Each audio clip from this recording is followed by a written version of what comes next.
Hace 30 años, cuando mi hija era solo una niña pequeña, yo trabajaba en el equipo de una iglesia en Cincinnati y cada año teníamos una semana especial de servicios que llamamos Misión Anual de Predicación. Esto era algo inusual para una iglesia presbiteriana, el hecho de tener un gran énfasis evangelístico durante una semana. De hecho, todos los años, incluso durante esta semana, se hacían llamados al altar, lo cual tampoco era conocido en tales círculos. Traíamos a un predicador invitado y ese año resultó que nuestro ministro invitado era Lloyd Ogilvy, quien llegó a ser capellán de los Estados Unidos. Y tuve que participar y ayudar en el servicio de adoración de esa noche en particular, y había un programa para niños que se desarrollaba simultáneamente en otro ambiente de la iglesia. Tomé a mi niña esa noche y la puse en el programa para niños y luego fui a la oficina de la iglesia y me preparé para el servicio de adoración. Bueno, esa noche la iglesia estaba llena, había un par de miles de personas allí y al final del sermón el doctor Ogilvy hizo un llamado a las personas a entregar sus vidas a Cristo.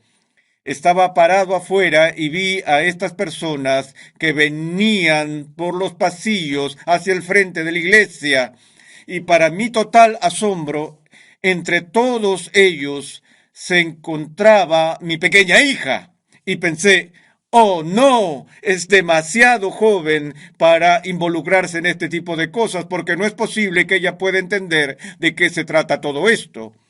Sin embargo, ella pasó adelante e hizo su profesión de fe y después del servicio, cuando la estaba llevando a casa, le pregunté, cariño, ¿qué te hizo pasar al frente durante esa parte del servicio de oración? Ella dijo, papá, no lo sé. Ella dijo, no podía quedarme quieta, tenía que ir allí.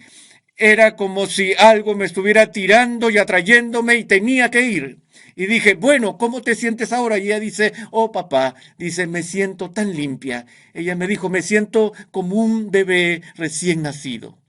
Y pensé, bueno, tal vez ella entienda de qué se trata, porque la experiencia que tuvo, incluso siendo una pequeña, fue una experiencia del perdón de Dios. Y me identifiqué con eso en la vida de mi propia hija, porque mi experiencia de conversión fue muy similar. Mi conversión a Cristo se produjo cuando estaba solo en mi cuarto, estaba de rodillas frente a mi cama y rogué a Dios por su misericordia. Y me sentí abrumado por una sensación de completo indulto y perdón total, y quería salir de esa habitación y correr calle abajo y gritar, y sentí como que haría lo que fuera para contarle a todo el que pudiera sobre la grandeza de la misericordia de Dios, porque de lo que se trata nuestra salvación es del perdón. Ahora, en nuestra última sesión analizamos el difícil problema de la culpa y mencioné a la estudiante universitaria que aconsejé hace muchos años atrás, quien después de haber hablado con otro consejero trató de explicar su culpabilidad, dijo, pero todavía me siento culpable. Y le dije, esto es porque eres culpable.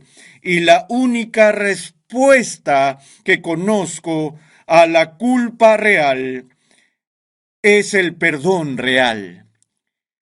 La única respuesta a la culpa objetiva es el perdón objetivo. Ahora, tal como vimos la confusión que puede existir entre los sentimientos de culpa subjetivos a diferencia de la realidad objetiva de la culpa real, entonces tenemos el mismo tipo de confusión entre el perdón objetivo y los sentimientos de perdón, que son el lado subjetivo del perdón. Y a veces no siempre están de acuerdo entre sí. Es decir, a veces no podemos ser perdonados aunque nos sintamos perdonados, o podemos ser perdonados y aún así no sentirnos perdonados. Mi ilustración favorita de eso es otra mujer que vino a verme en la iglesia en una ocasión y ella estaba toda angustiada, estaba luchando con su culpa y me contó lo que había hecho. Y ella dijo, doctor Sproul, usted es teólogo y necesito encontrar una respuesta a lo que puedo hacer con mi problema. Ella dijo, soy culpable y confesó sus pecados y todas esas cosas. Y dije, bueno, ¿qué has hecho? Y ella dijo, bueno, le he pedido a Dios 10 veces que me perdone por este pecado. Y todavía no estoy perdonada. ¿Qué puedo hacer? Ella me estaba buscando para darle un consejo teológico profundo que no podría obtener en ningún otro lugar. Y yo le dije, bueno, creo que lo que debes hacer es arrodillarte y pedirle a Dios que te perdone. Ella dijo, pero yo lo he hecho 10 veces. Le dije, te estoy pidiendo que le pidas a Dios que te perdone por ese pecado que has pedido perdón por 10 veces. Quiero que te pongas de rodillas y le pidas a Dios que te perdone por tu arrogancia. ¿Qué?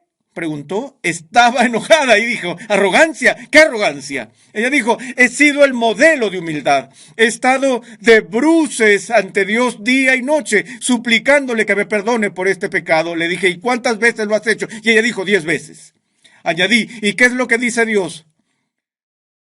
¿No dice Dios que si confiesas tus pecados, Él es fiel y justo para perdonar tus pecados y limpiarte de toda maldad? ¿Dios dijo eso? Ella dijo que sí. Le dije, ¿confesaste tu pecado? Sí. Pero no me siento perdonada. Dije, ese es el problema. Le dije, solo tienes que confesar tu pecado una vez a Dios. Si eres honesta y sincera en tu confesión, Dios promete absolutamente perdonarte y limpiarte de toda maldad. La razón por la que te pido que vuelvas a ponerte de rodillas es por negarte a creer la promesa de Dios, cuando Él te ha dado su compromiso y su palabra de perdonarte. Te pido que le pidas a Dios que te perdone por tener tu sentido del perdón descansando en tus sentimientos, en vez de en la integridad de su palabra. ¿No ves que has ensombrecido la integridad de Dios basada en tus sentimientos? Espero que experimentes el gozo del sentimiento del perdón.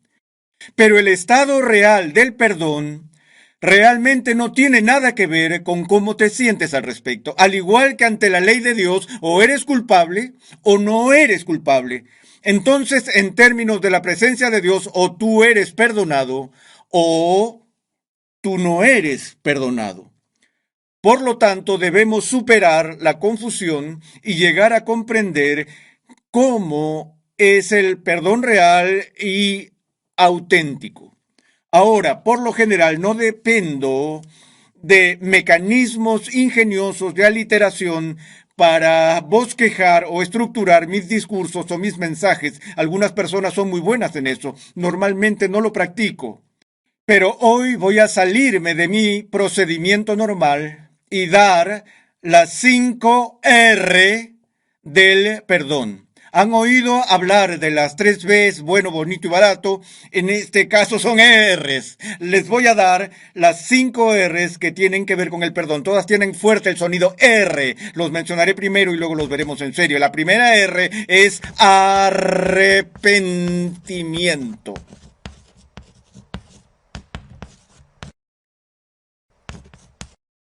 La segunda es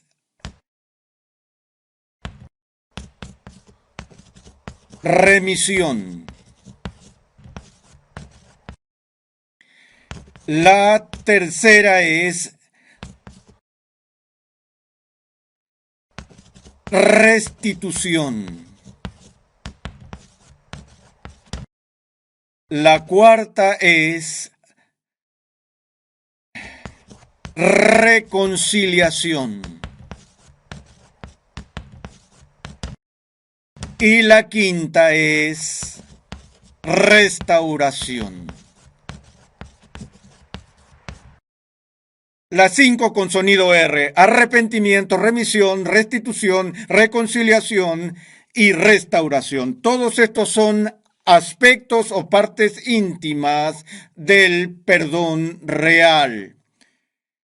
Le dije a la mujer de nuevo, la estudiante universitaria, le dije, la única cura para la culpa real es el perdón real. Y el requisito necesario para el perdón real es el arrepentimiento real. No hay perdón ante Dios sin arrepentimiento. Dios sí pone una condición de su perdón, y eso es que nos arrepintamos. Ahora, hay una gran confusión sobre esto, no solo con respecto a nuestra relación vertical con Dios, sino también con respecto a nuestras relaciones con otras personas.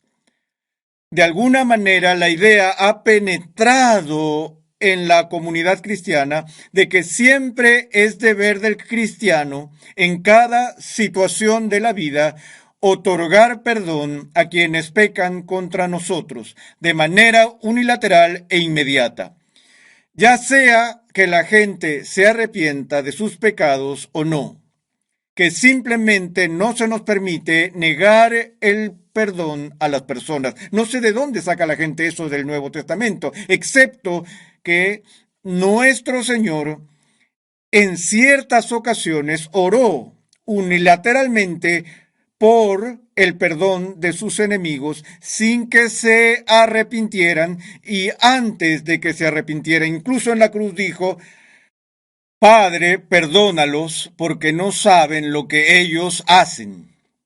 Ahora, ciertamente debemos emular a Cristo en términos de nuestra actitud de gracia hacia aquellos que nos han transgredido. Y siempre debemos estar dispuestos a perdonar en un abrir y cerrar de ojos. Pero todo el sistema de disciplina de la Iglesia en el Nuevo Testamento y el juicio en las puertas de Israel en el Antiguo Testamento tiene que ver con buscar reparación ante los concilios de la Iglesia para aquellos que nos han transgredido y que no se han arrepentido. Y hay aquellas ocasiones donde podemos retener nuestra beneficencia hacia las personas si han pecado contra nosotros y no se han arrepentido. Así como Dios no perdonará unilateralmente a todos a menos que se arrepientan. Ahora, el otro lado de eso es que si alguien nos transgrede y esa persona se arrepiente, si nos negamos a perdonarlos, entonces carbones encendidos amontonamos sobre nuestras cabezas. Es nuestro deber absoluto perdonar a aquellos que se arrepienten de sus pecados contra nosotros, con estas severas advertencias que Jesús da. Si nos negamos a perdonar a los que pecan contra nosotros cuando se arrepienten, ¿cómo podemos esperar que Dios nos perdone? Vivimos por el perdón y debemos manifestar un espíritu de perdón en respuesta a la gracia y la ternura de Dios. Pero, ¿qué significa el arrepentimiento? Bueno, tenemos un lema en nuestra cultura: amar significa no tener que decir nunca lo siento. Eso ciertamente no proviene de la palabra de Dios. Amor significa estar dispuesto y ser rápido para decir lo siento cuando he transgredido a otra persona. Entonces, el arrepentimiento significa un dolor piadoso por haber quebrantado la ley de Dios, haber transgredido la relación con Dios, haber roto nuestras relaciones con los demás. Ese es un verdadero dolor, y un dolor que conlleva el deseo y la determinación de apartarse de ese pecado. No basta simplemente con reconocer que soy culpable, sino que tengo que decir, en mi culpa no solo soy culpable, sino que lo siento y, oh Dios, por favor, ayúdame a no hacer eso otra vez.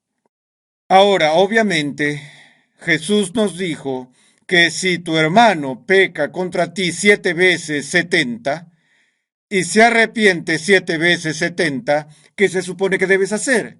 Se supone que debes perdonar 70 veces 7 y puede ser que empieces a preguntarte por la autenticidad y sinceridad del arrepentimiento de la persona cuando continúa cometiendo el mismo pecado. Pero esa es la naturaleza del pecado y esa es la naturaleza de los pecadores. Todos hemos sido culpables en nuestras vidas de cometer el mismo pecado más de una vez. Pero cuando Dios perdona un pecado, el perdón real no guarda registro, como veremos en un momento.